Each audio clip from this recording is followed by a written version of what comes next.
I'm not recording it. Well, crud. I'm sorry about that. But I challenge you to look at three things. You want to look at your systems, how you do things with your kids, maybe your meal prep, your daily schedule, and all that comes from, you know, what you've developed habits in, what you have said, well, let me try this and see if it works so that I have more success in these areas. And, you know, it's all about redirecting where your focus is and where your passions are. Okay, so this is what, you know, I was sitting, Saturday was our transformation day. So we learned all of these tools. We went through pages and pages and all these exercises of tools to find out what our belief system was, what our passions are, how, you know, rated how our relationships are in our life, and seeing areas that we need to work on ourselves. And so my big aha moment was Saturday morning, and it wasn't even during a deep exercise, but I had spent Friday, you know, doing these breakouts with my two accountability people. And I was sitting next to a guy.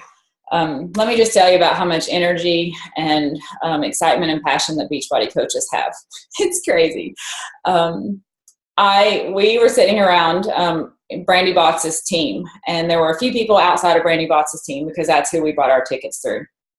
And Kelly rented us a hostel to stay in, and Wes was not happy about it, and I was kind of iffy. I thought, well, we'll make it work. We're going to be in the conference for 15 hours. And it looked shady, but there were two good positive things about it. It was like a 5-minute walk to the conference center, and we were right across. I mean, the subway ran right in front of the transit. The metro ran right in front of our building. But there were crazy people that lived in the building, and also business people. It was just insane. But how God worked it out is the 4 people, well, 5 including me, but the 4 people that rented rooms all went to the Unleash the Power. They were all there for Tony Robbins. And so it was like we were connected, doing the same type of change in our life. So Christian, the guy that had a room next to us, he sat and talked to me on the Thursday morning before we went to our first. And he had bought the VIP ticket, and we were in the executive. So VIP had seats, the executive, and then the general admission were in the back. So Christian paid more money, probably $1,000 more, to get in the VIP section to sit really up front close to Tony. Do you know that we had so much energy? And he, when he hung out with us on Thursday night, that he decided to sit by us and sit in our group. He was like, I don't know what's different about you guys, but you guys are having fun and different. And the people that I'm sitting around are a bunch of fuddy-dudds. So I was, that kind of like made me so happy, because if an outsider chooses to, you know, sacrifice what he spent a bunch of money on to spend time with a bunch of happy, energetic Beachbody coaches, I thought, my gosh, he didn't even know us. And he's like, I need to get more out of this, and it's probably going to be sitting around you guys. And I had shared a bunch of things in these breakout sessions with him and with Shannon, the girl that was sitting next to me. And I didn't know Shannon. She's from Georgia, and we got to be good friends by the end of it. But the questions that he asked us to help us develop our starting point on where we have to find out where our starting point is. And for me, it was my why. I mean, every day we focus on why we do what we do. And there's always a reason why we do what we do. And a quote that I want you to take away from this is, what do you focus on? There's 2 things that come out of, you know, our focus. It's things that we value or things that we fear. And he said, wherever your focus goes, energy goes. And that started to resonate in me. And I thought, what do I put my energy into? And it said, if you keep focusing on what you fear, you will bring it to life. And my goodness, it started making me feel like insanely like my heart was going to beat out of my chest. So I was evaluating my thoughts, my mind, my actions, and my decisions. And the day before, I had told my why to Shannon, and I had casually told my why to Christian. And so we had answered a couple of questions that morning. It was nothing serious. We were barely an hour into it. And I was chatting with Christian. He said, I got to be honest with you. He said, I just met you 2 days ago. He said, I don't know your life history. I don't know. He said, I don't know a lot of the aspects of your life, but I'm going to tell you what your why sounds like. It sounds like your husband is already dead. And I said, what? And he said, you're doing all these things for that. What if your husband dies so that you can take care of your family? And I started sobbing. I started sobbing, and everyone around me were like, oh my gosh, what's wrong with her? What is wrong with her? And Shannon was like grabbing me saying, what happened? What's wrong? Like, what just happened? Are you okay? And I said, Chris just told me that my why sounds like I don't need my husband, and that I am doing all this coaching and I'm doing all this stuff because I love what I do, but it's to provide for my family for the off chance that something happens to my husband. And she said, girl, she said, I thought that the first time you told me. She said, I didn't know how to tell you that. I've been praying and finding a way to tell you that you act like you don't need your husband.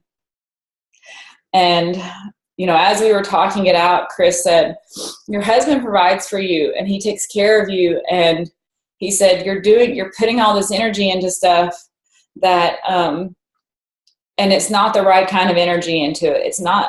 You're not taking your passion and using the business for it. You're taking your passion and you're overshadowing it with the drive to take care of your family instead of making it something that you love. And I was like, oh my gosh, a ton of bricks on my heart. And my pride was just crushed, because never do I want to act, or never do I want to think that I'm doing this because I don't feel loved, or I don't feel taken care of, or I need to do this for my kids or for anyone else, because I don't need to do this for anyone else. And there are other situations that, people are working because they need to provide. But ultimately, this is not a job that you have to do because, you can't do it without love. You can't do it without caring about people. And when I looked back to when I signed up, it was because I was caring about other people, and I was caring about helping women. I was caring about helping moms feel better and look better in their clothes and get in the best shape of their life, get in the best health of their life, and helping other women do that. And there has been nothing else that I go to bed at night. I love my children and I love my husband, but my passion is completely separate from them. It's completely separate from how I feel. It's completely separate for how I do my workout. Because there's plenty of moms that don't work out and they still love their kids. They're still great moms and they still do wonderful things. So when I really examined why I do what I do, it's for me, and it's for what God has called me to do. And it's for the passion that He's put in me to help people, because I cannot stop. I don't stop talking to strangers because it's just naturally in me to talk to people and to get to know people. And to, if they happen to open up to me, I share things, and never does it come across like I am a salesperson or that I am, and I don't, like, when I'm naturally working and I'm naturally talking to people, the thought in my mind does not go, because I need to provide for my kids if my husband dies. It's because my passion naturally flows out of me. But when I sit down to focus on it, the fear comes over. The fear comes over that if I'm not successful, what if I'm not able to, do it, be the constant for my kids? Lots of fears take over in that. And I I shadowed those fears with my passion, if that makes sense, that that's okay. I'll take care of it because my passion is to do this. And God will work all of those things out. And when he said, wherever your energy goes, or wherever your focus goes, your energy flows. And when I told Wes, I texted Wes and I told him what was going on. And he said, I would agree with that. You act like you don't need me. And it completely broke me, because I know that, in my marriage, I'm connected to him. But my husband has a passion. He loves to fly, and it's not for me. It's not for our family. Like, he's not getting on the jet every day and say, I'm doing this for my family. I'm doing this because, it makes me a better man. It makes me a better husband. No, he just loves it. He loves how it makes him feel. He loves that, the pressure, just everything that he's learned, putting that into practice. And so I talked to April last night, and I said, you know what? We have been taught, and it's been ingrained in us, that our why has to make us cry. Our why has to be so deep and so wonderful and extravagantly emotional. And I guess I have come to a place where I don't necessarily agree with that, because my why is because I love other people, and I love helping other people, and I love sharing the business with people, and empowering moms and women to know that you can do something outside of your kids. You can be happy outside of your kids, because your kids can disobey every 5 minutes, and that cannot be where your happiness and your passion comes from. It has to be, flowing from you, that you're doing something outside of yourself. You're doing something for other people. You're serving people. You're loving people. And you're not, most of the coaches on this team I don't see are looking at people like they see dollar signs, because the majority of people that we talk to and we meet may never buy anything from us. And so it's not about dollar signs, but it can also be about, weaving it into fears that we have. And I would say, most of the coaches on our team truly love and truly have passion. When you have felt that change in you, and you have felt that health switch, and it has rocked your life and rocked your world, you can't help yourself but talk to other people. And maybe not even talk to other people about Beachbody or about clean eating, but just, my goodness, talking to people makes you feel good, because you are happy inside, and you are changing yourself, and you look at other people differently, and you see other people differently, like, gosh, they're beautiful. And it's just a different way to look at it. And so I challenge you to find out what your why is without fear, without, you have this passion without putting a blanket of fear over it, because you have to do things, because you have to do this, because it's necessary for your life.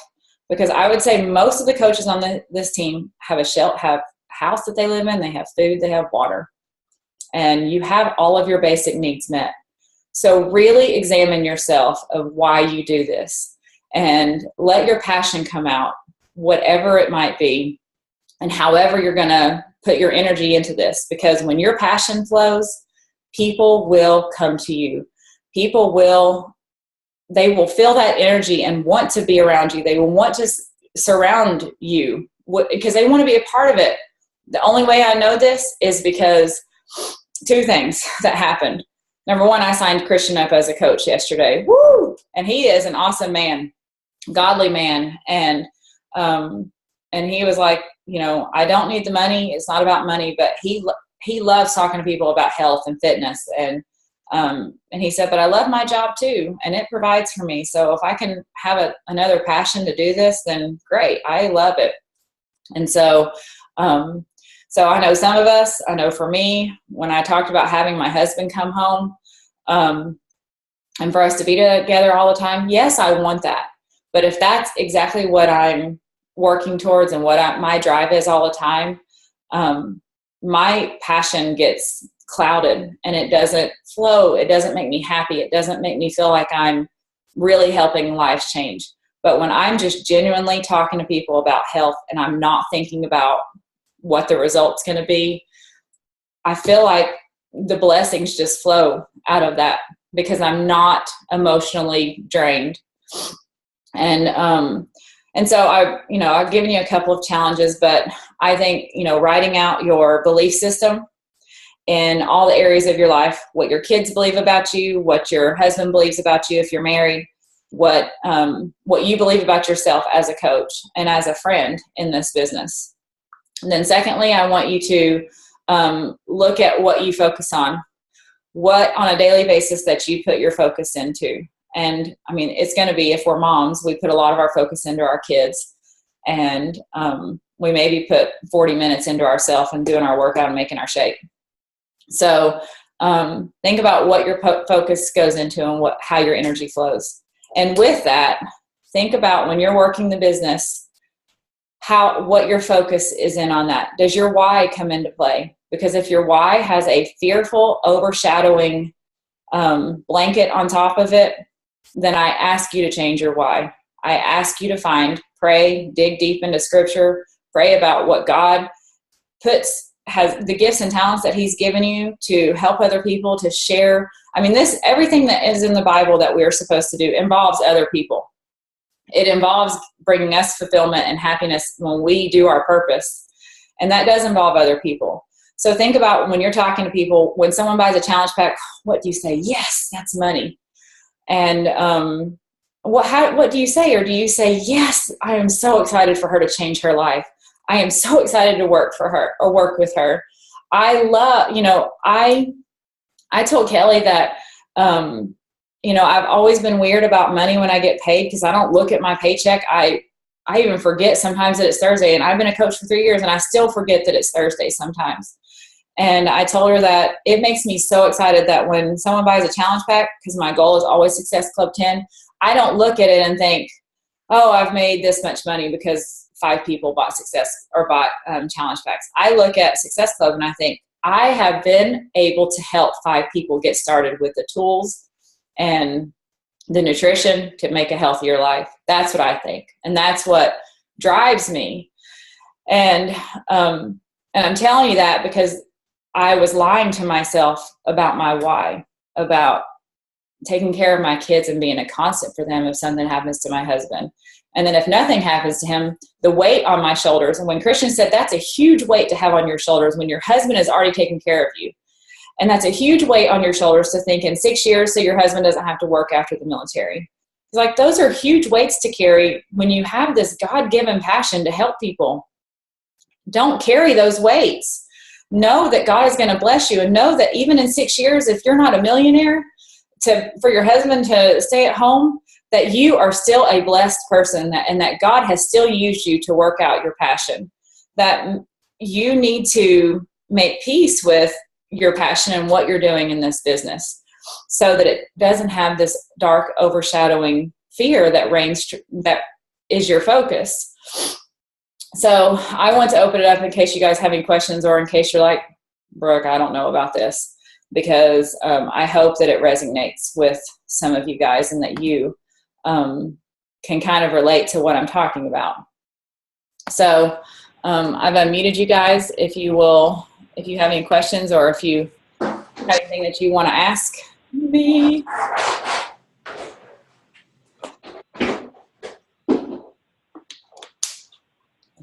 Oh, nobody? You're too scared of me now?